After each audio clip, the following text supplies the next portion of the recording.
It's good to be back with y'all again. I think I'm out here about every other year or so, and I've been on your VBS numerous times. And one time, and I don't know why they did this to y'all because you could have had wonderful guest speakers, but they sent me out representing Affirming the Faith. I'm on the committee of that, and that particular year I spoke and on Affirming the Faith, and they send all of us out to various places, and they said, you go to Tuttle. And I said, what'd they do wrong? You know, why'd y'all send me out to them? Because they could have had, but you did have, I can't remember his name right now, but it seems like it was Bill. I know he's a great missionary, and he spoke for Bible class, so at least you did have somebody kind of special. And it's always great to be out here. I know many of you, and many of you are kin to our Robin Worsham, who used to be Robin Collins, and she always keeps me up with you guys and what's going on with all of you. And you also have such a wonderful young preacher in Spencer Shaw, and I don't know Spencer real well, but I'm getting to know him better since he's in the area, and have been very impressed with that young man. And he comes from extremely good preaching stock, and so I think you're probably feeling very fortunate to have him. And I appreciate what you're studying this summer. And I always get a little worried because sometimes preachers get confused and they might send you the wrong information. And I did double check that with Spencer in the past couple of days. But you always wonder when somebody gets up and announces what you're studying if it's going to be the right thing. And one time, Kathy and I were headed to Tulsa for me to speak at 29th and Yale. This has been a long, long time ago now. And we were on our way, and something just kind of came over me. And I told Kathy, I said, baby, grab my file folder out of the back seat there. And she grabbed it. And I said, turn past my sermon that I'm going to preach tonight. And I think there's a letter in there that's going to be dated this year. And she said, okay, what are you worried about? I said, no, just do it. And she opened it up. I said, read that letter to me. You know what I had done? I had in my head the very same sermon I had preached the year before at 29th and Yale, and I sat down at my computer and typed out the exact same sermon over again. Didn't look at my files, just kind of something went wrong and went haywire. And I said, okay, I need you to grab, my portfolio out of the back and get my notepad, and I need you to take notes for me. And she told me what I was supposed to be preaching on. Fortunately, it takes 2 hours to get to Tulsa, so we got something written out, and I got it done and all. But it's a good thing I'd been preaching a long time by then to be able to come up with that. But anyway, I did prepare a sermon tonight on the mustard seed, so we are in the right one. There are actually 5 different contexts, 3 of which deal with this exact parable, one coming from the greatest gathering of parables that you have in the New Testament from Matthew chapter 13. Each of the synoptic gospels, what we call the synoptic gospels, deals with the parable of the mustard seed. So Matthew, Mark, and Luke. John is non-synoptic, which means he doesn't sync up with the rest of the gospel accounts. And there's no controversy, or there shouldn't be any controversy about this. John simply covers different things. And there are really only 2 incidents in the whole book of John that are parallel. And so we look at John from a different standpoint. It's possible that the book of John was written much later than Matthew, Mark, and Luke. And in fact, I think that it probably is the case because John is the only apostle that lives up to the next century. And some have said that John lived until 120. Well, if he did, he was well over 100 years old. But that is possible. We have a 102-year-old lady at Central, and she's not showing any signs of passing from this life anytime soon. And I knew a lady one time that lived to be 104 years old, and I got the privilege of doing her funeral.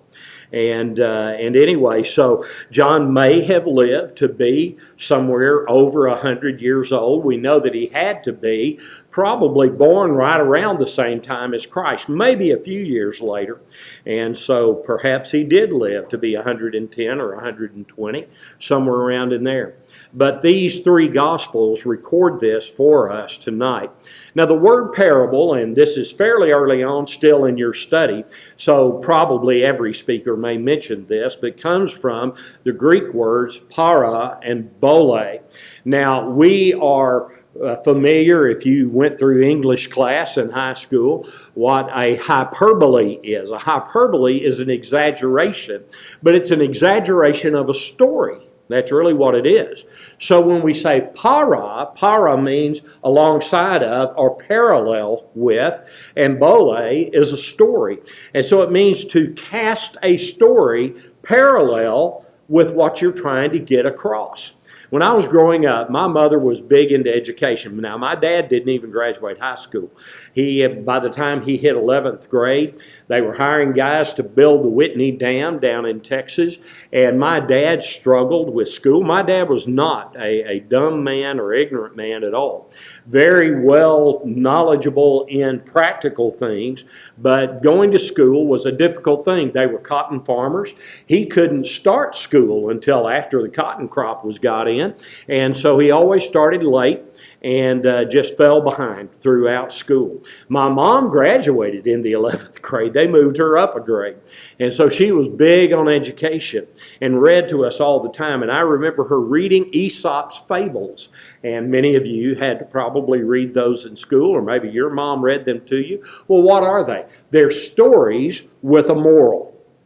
Well, that's really what these are, except Jesus didn't always give the moral of the story.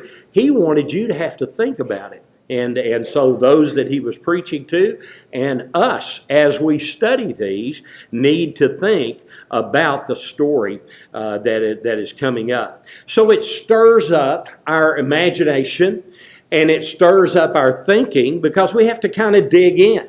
Jesus only explained a very few parables. He explains the parable of the sower, which is the first parable that he gave as far as the concentration of parables are concerned.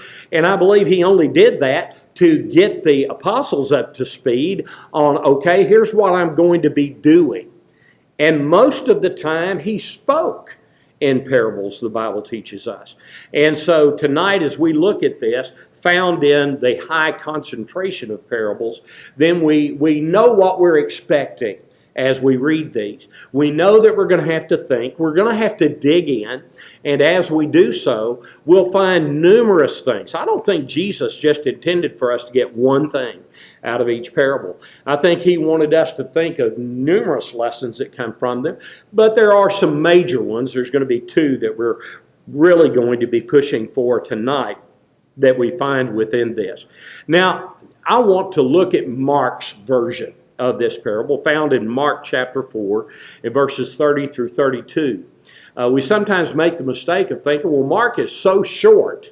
He's so much shorter than all the other gospel accounts that he probably concentrates things down so much that they're not quite as thorough. That is not the case with this particular parable. He throws in a couple of things that a little bit more than what Matthew throws in, and maybe a little bit more than what Luke throws in, though they are virtually identical.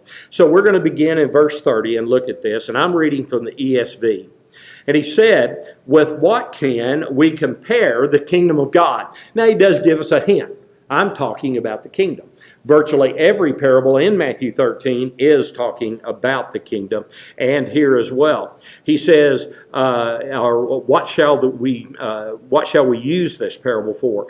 It is like a grain of mustard seed, which, when sown on the ground, is the smallest of all of the seeds on earth. Yet when it is sown, it grows up and becomes larger than all the garden plants, and puts out large branches so that the birds of the air can make nests in its shade.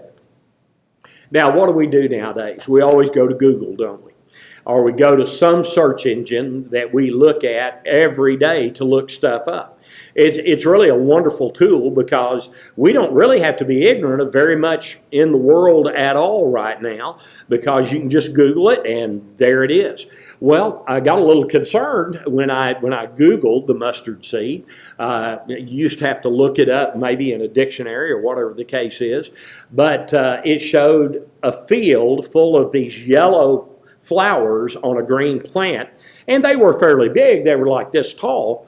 Well, what I found out is there's about 20 different varieties of mustard. They are not all the same. And the one in the Middle East is considered one of the smallest seeds on earth. In fact, if you were to pinch it in your finger, you could barely see the little tiny dark amber seed. It's sort of dark maroon, and you could barely see it. And it grows into a tree that can be up to 20 feet tall, and it's just as big around as it is tall. It's about 20 feet around. And so it grows up sort of looking like an umbrella. It grows up, fairly tall, and then from that comes out this almost perfectly shaped maroon or mushroom-shaped tree from that. And so you can only imagine the people that were there, and Jesus preached a great deal around Galilee. These were agricultural people. They grew up on farms, or they grew up fishing, or whatever the case was, but they were familiar with the land.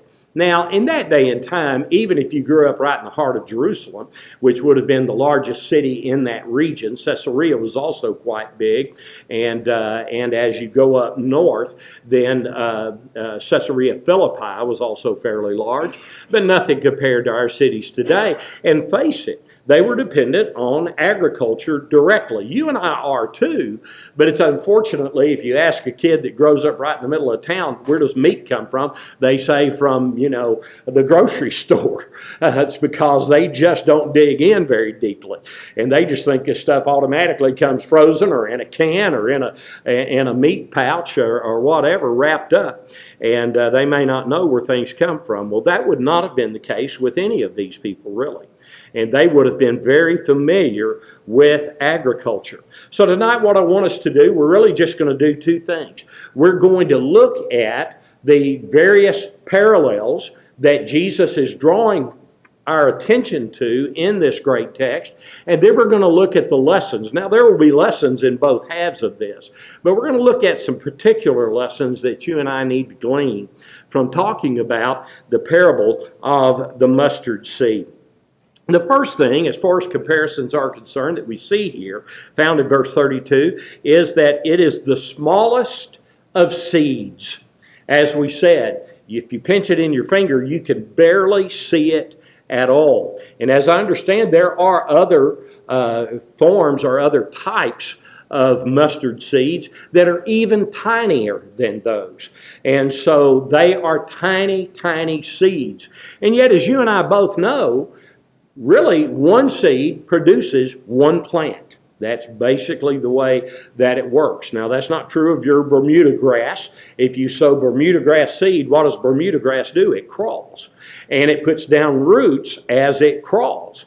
And it will put out, Bermuda grass from each of those areas. So it's not the same. But if you sow fescue under a big tree that won't grow grass because it's got to have sun, fescue will only grow one blade of grass per seed. And so what happens here is you take this little teeny tiny seed and you sow it, and that seed can, if everything's just right, produce that 20 foot by 20 foot tree, this massive tree. And so as we think about that, there are several things that come to mind. Jesus makes it clear that this is a comparison with the kingdom of heaven. It was going to start from a very small source. Okay? Well, where does it start? It actually started with the prophets way back in the Old Testament. And for instance, Daniel. What happened to Nebuchadnezzar? Nebuchadnezzar had two dreams. Well, both those dreams were very similar. Now, one ended a little bit different, and then Nebuchadnezzar suffered as a result of that. But especially in that first dream, that Nebuchadnezzar dreamed of this man, and he was made out of various things. And he had the feet of clay, but Jesus, or not Jesus, but Daniel explains to him, well, the first one is your kingdom, the kingdom of Babylon. The next one is going to be the Medes and the Persians. The next one is going to be the Greeks. The next one is going to be the Romans. But then there's going to be one that's going to be stronger than all of the rest, and it will crush all of the rest. Now that sounds like there's going to be this nation that's going to have this super powerful king and a giant army. Well, that's true, but it's not physical. It's spiritual. He was talking about Jesus and Jesus establishing his kingdom that will permeate all other kingdoms. I grew up knowing Bob Hare very well. I don't know how many of you remember him. Bob Hare was over in Germany, and he would go over into Poland and one time up to Russia back when the Iron Curtain was still up. You could visit over there, but boy, you went through very extensive checks and all of this. Well, they would hide Bibles in the tires of the cars that they would drive across. And then they knew a family named Davido, and they established the church in Poland, and they met in the Davido's house. And there were 3 generations of Davidos, but they invited their friends to come. Many of them were baptized, and they got up to about 75 people that would cram into their little house for Sunday services. Well, Brother Hare would pull up into their garage, they would drop the door, and they would dismount the tires. They had all the stuff to do this with, take all of those Bibles out of there, and they would very clandestinely pass those out in Poland back when it was a communist nation.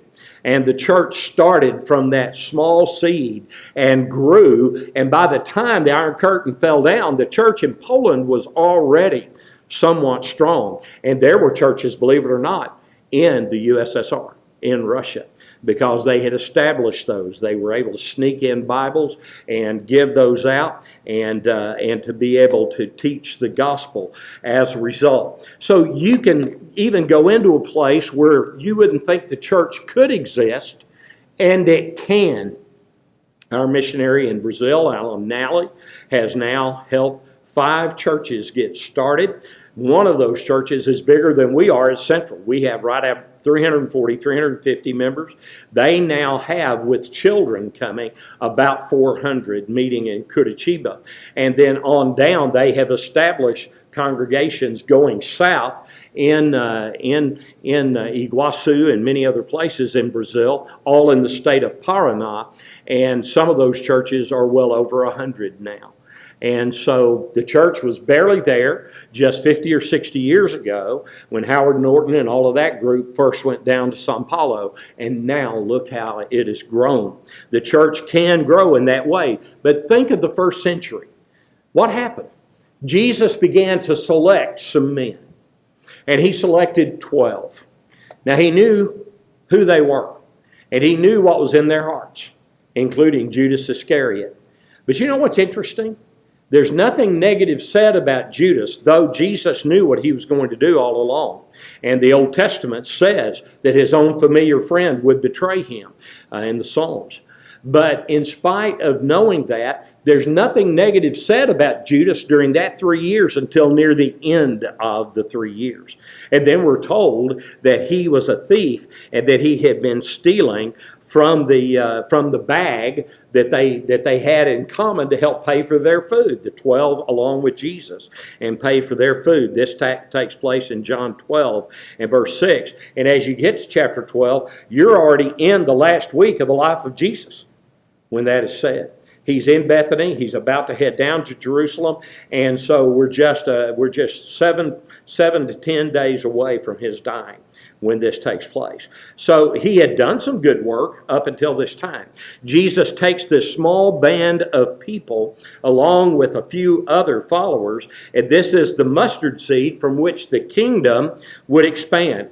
And in Colossians 1 and verse 23, the Bible says, Paul writes, "If indeed you continue in the faith, stable and steadfast, not shifting from the hope of the gospel that you heard, which has been proclaimed in all creation under heaven." There are a lot of people who argue with that passage and they say, well, that's all of the known world at that time. Well, guys, face it.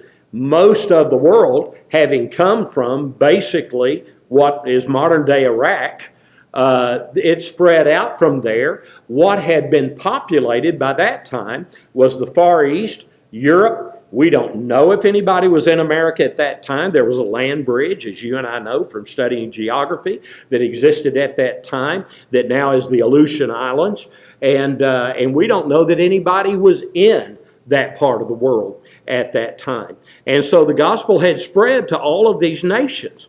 And so Paul writes that it had gone to all creation. Everyone had been able to hear the gospel. And that happened in about 30 years. That is absolutely amazing. Starting with 12 men and a few women who followed Jesus and helped minister to him during his 3 years of ministry. These are the people that witnessed everything Jesus did, and then after he dies, could stand up and say, we knew him, he is real, he is the Son of God, and in fact, we can take you to people who saw his miracles that no one else could do.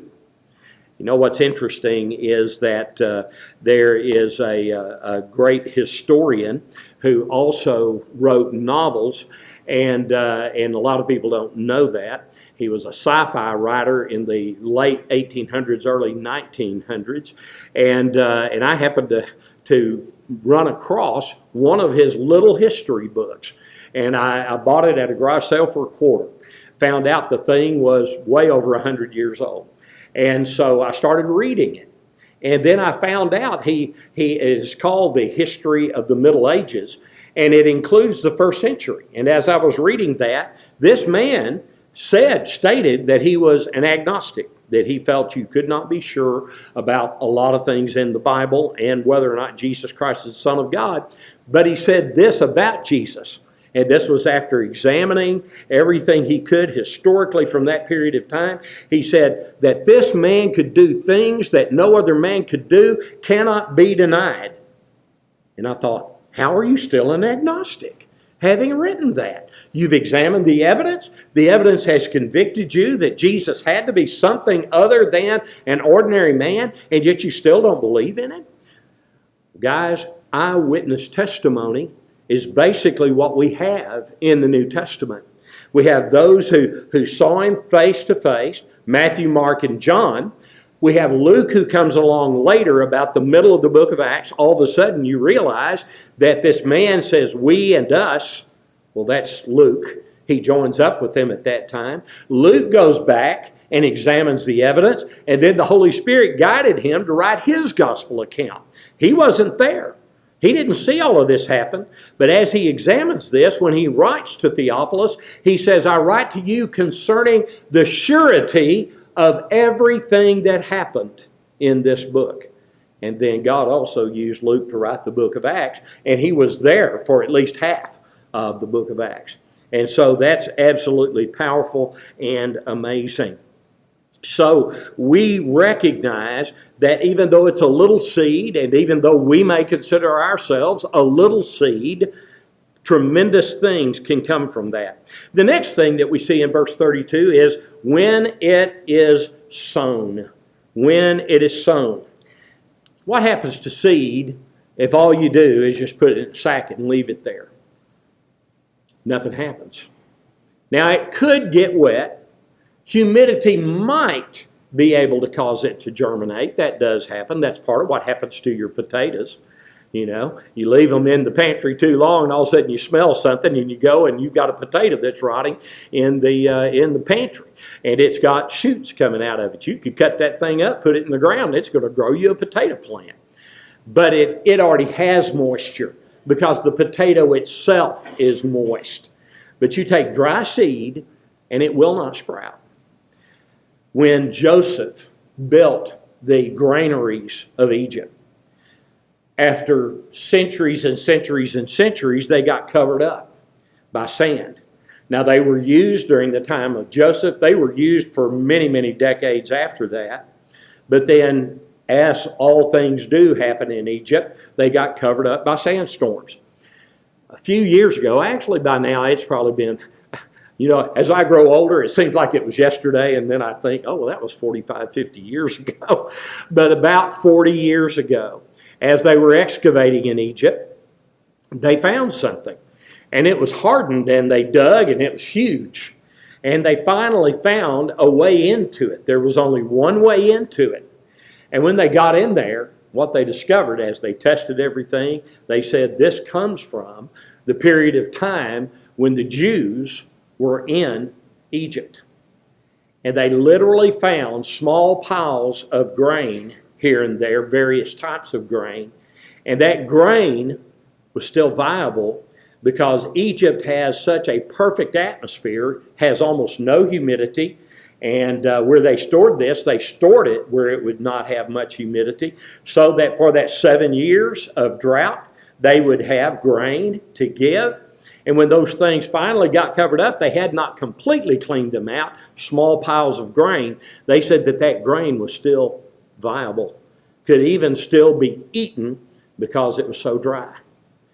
But if you take that grain, if you take that mustard seed, and you put it in the ground, and God waters it with the rain, or you water it, it's going to grow. It germinates and it grows. And so this had to be sown in order for it to be able to grow. And so that's the next thing that the Lord points out in this parable. You know, you and I must be trained to do the Lord's work in order for us to grow. In Titus chapter 2, the Bible teaches us in verses 1 through 10, the older men are to teach the younger men. The older women are to teach the younger women. Listen to what it says. But as for you, teach what accords with sound doctrine. Older men are to be sober-minded, dignified, self-controlled, sound in faith and love, and in steadfastness. That's our requirements as older men, so that we can be effective teaching the younger men. Older women, likewise, are to be reverent in their behavior, not slanderers, or slaves to much wine. They are to teach what is good, and so train the young women to love their husbands and children. So these need to be women who have shown by their good life that they treat their husbands well, that they love them, and that they take care of their children well as well. It says that they are to be self-controlled, pure, working at home, kind, and submissive to their own husbands, that the word of God may not be reviled. Likewise, urge the younger men to be self-controlled. So here's what they are to teach, and on it goes. So as we sow the seed, you and I are that seed so often. And we are sown by God in a congregation among people, so that we can be good examples to those who are younger and can share with them the experience of our lives. Kathy and I, after we moved to Moore 34 years ago, we had a 5-year-old, we had a 3-year-old, and we had a little boy that was 6 weeks old at that time. And, you know, one thing we've told Carly, that's our oldest, as she has grown up, we said, you know, you grew up very mature, way ahead of your time, and you knew things and how to do things, and you grew up very independent. And I said, you know, if you look at the oldest child in almost every family that has several siblings, what you find is that oldest child is almost always that way. And she says, why is that? And I said, because your mom and I had no idea what we were doing. We didn't know how to raise you. You know, I was calling my mom. She was calling her mom. We were dependent on the people down in San Saba, Texas to help us because if they had a cold or whatever, all we knew was the old stuff Mama used to give us, and you couldn't buy some of that stuff anymore. And so we had to figure all of this out. And I said, you had to survive mostly on your own because we didn't know what to do with you, okay? But then by the time your two brothers came along, you gave us experience. We knew a little more about what we were doing with them. She was the first one to date. She was the first one to do all of these things that absolutely freaked us out. And so we needed help. We found so much help in the Brotherhood. We found so much help in the congregation there and in the congregation at Central of older Christians who could sit us down and say, first of all, don't panic. Because if you panic, guess what? Kids figure that out and they say, Mom and Daddy don't know what they're doing. I can get away with murder. And they try to do that, don't they? And so you have to bluff your way through and act like we know exactly what we're doing. And then Carly also had a secondary problem, and that is when she started to date, we had several exchange students in our home who were 18 years old when we got them. And one of those was this beautiful young Scottish girl who grew up in South Africa. And so she had come to my Rotary Club, and Kathy and I took her in. And I mean, within 2 weeks of school starting, she had a date.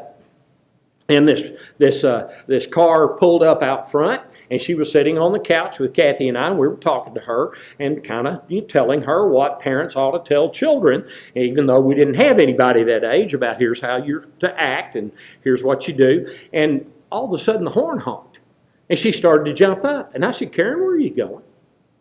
Well, my date's here. I said, no, he's not. And she said, yes, he is. And about that time, the horn honked again. And boy, she got panicky. My date's here. I said, no, he's not. Because a date would come to the door and meet your parents. And that's just some nitwit out on the street honking his horn. Well, about that time, our doorbell rang. And she started to jump up. I said, no, you sit. And I went to the door, and I opened the door. And I looked at him, and I said, did you hear that nitwit out here honking his horn? And boy, he ducked his head. And I said, come on in. And so I scared him real good. I was cleaning my gun. No, I really wasn't doing that. But probably should have. But anyway, you just have to figure stuff out. And you and I have done that, hopefully. And so the young people in the church, we need to form a relationship with them. Now, sometimes they're going to look at us if we come up to them and we say, hey, we want you to come over for supper tomorrow night. We want a barbecue out back. And then when they get there, you ask them questions about, how are you doing? How's your family life? What is going on? Is there anything we can share with you? Because we've already been through the fire, And so can we share some of these things with you? That's what God wants us to do. So you sow the seed and it grows because it gets germinated in that soil. In 1 Corinthians 15, in that wonderful, great chapter on the resurrection, what you sow does not come to life unless it dies. And what you sow is not the body that is to be, but a bare kernel, perhaps of wheat or of some other grain. But God gives it a body as He has chosen, and to each kind of seed its own body. So it gets sown, it dies, and then it grows. You and I were dead in sin. Christ helped us to see how we needed to live our lives. We repented, were baptized, we died to sin in that baptism. In Romans 6, Paul says, we put to death the old man of sin. I love that phrase. Because did we want to be an old man of sin? That's a pretty ugly picture, and he wants that to be that.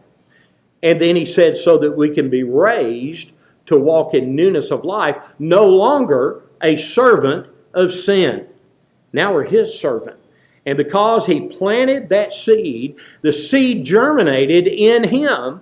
We came forth from baptism, a new creation, and we can now bear fruit. The fruit of the Spirit is listed for us in Galatians 5:22 and 23. And we can grow that fruit in our lives, and we can help young people to see how they can grow that fruit in their lives. The next thing that we see in this great text, I think we've got about 9 minutes if I'm correct about that, is that it grew and became a tree.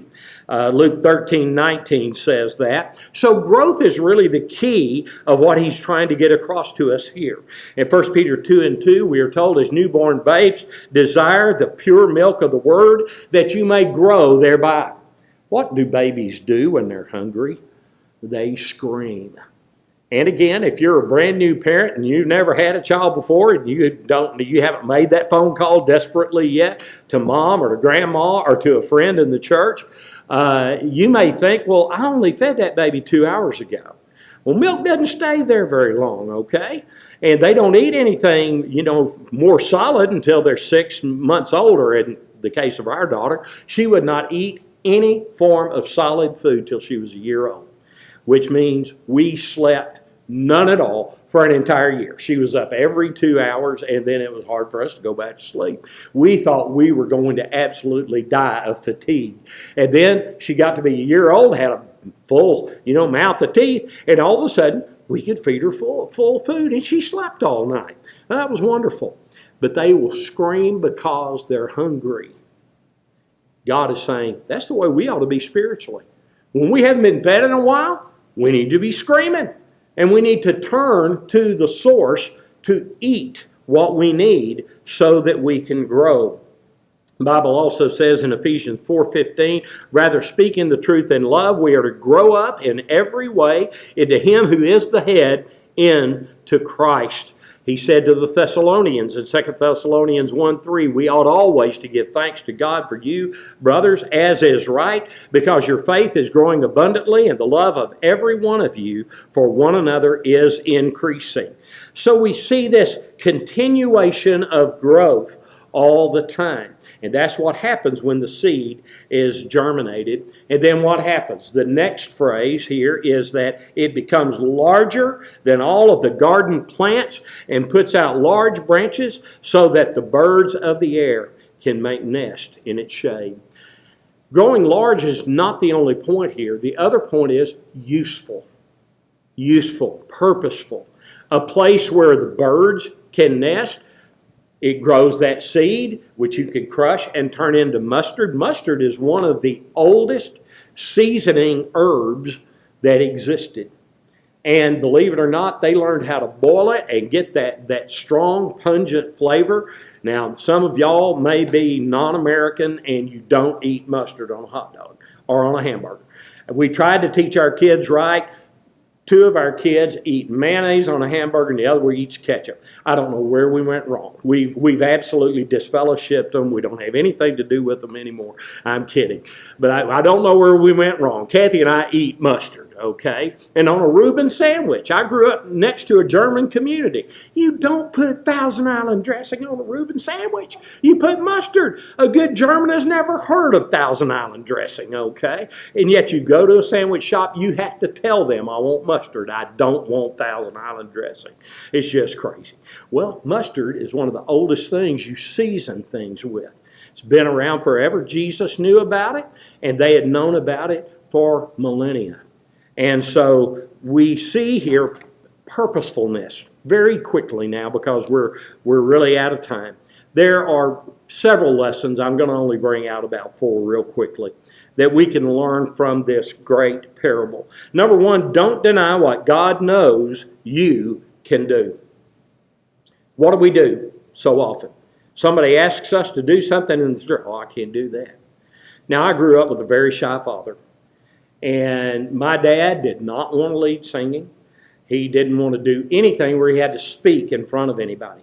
But if they asked him to serve the Lord's Supper, in fact, my dad was the one who trained young men how to serve the Lord's Supper. And we grew up in a fairly large congregation in Waco, and so we needed to learn how to do that. And so he found something he could do. He was also super good about helping around the building. He could build anything, even though that wasn't his job. But he was a great carpenter and plumber, and so he could just fix anything. My dad found a million things he could do in the church. When somebody asks you to do something, if you don't know how to do it, just say, well, I don't know how to do it, but if somebody will help me, I'll try. But what do? Oh, I can't do that. Well, let's stop doing that. And let's say, I'll try. You may fail, but guess what? God's got some other talent for you, and you can fulfill it. What did Jesus do? Andrew brought to him a little boy when Jesus said, let's feed all these 5,000 people. They've been out here for a long time, and so let's feed them. And then Philip said, well, Lord, even if we had 100 denarii, we couldn't feed this many people. And he said, well, what do you have? Andrew brought him a little boy and said, here's 5 loaves and 2 fish. That was a little boy's lunch is what that was. And we're not talking about great big fish. More than likely, these were 2 very small, sort of like a sardine, and they would have been dehydrated probably. And so Jesus takes that and says, start passing it out. And it fed everybody, and they took up 12 baskets of fragments.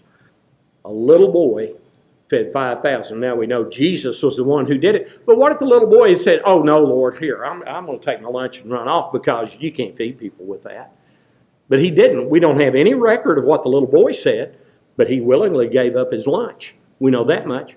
Moses made 4 excuses why he couldn't go lead Israel out of Egypt. You know what God did at the end? He basically said, Moses, you hush. I'm going to send your brother with you. He'll speak for you, but you're going to do what I told you to do or else. So Moses decided, yes, sir, that's what I'll do. Gideon said, I'm from the smallest family in the smallest tribe. There's no way that we can go out here and beat the Midianites. No way. What did God do? Gave him all these miracles. He saw this, and he said, okay, what do you want me to do? Well, first, go tear down your daddy's idols, and then I want you to go and beat the Midianites. And he trimmed down his army to 300 men to do it. And they did it because it was God's will. God wants us to grow. God wants us to learn. God takes a little seed and turns it into something great. You and I don't know what we can do until we do it. We can also evangelize the world one person at a time. Don't look at the whole world.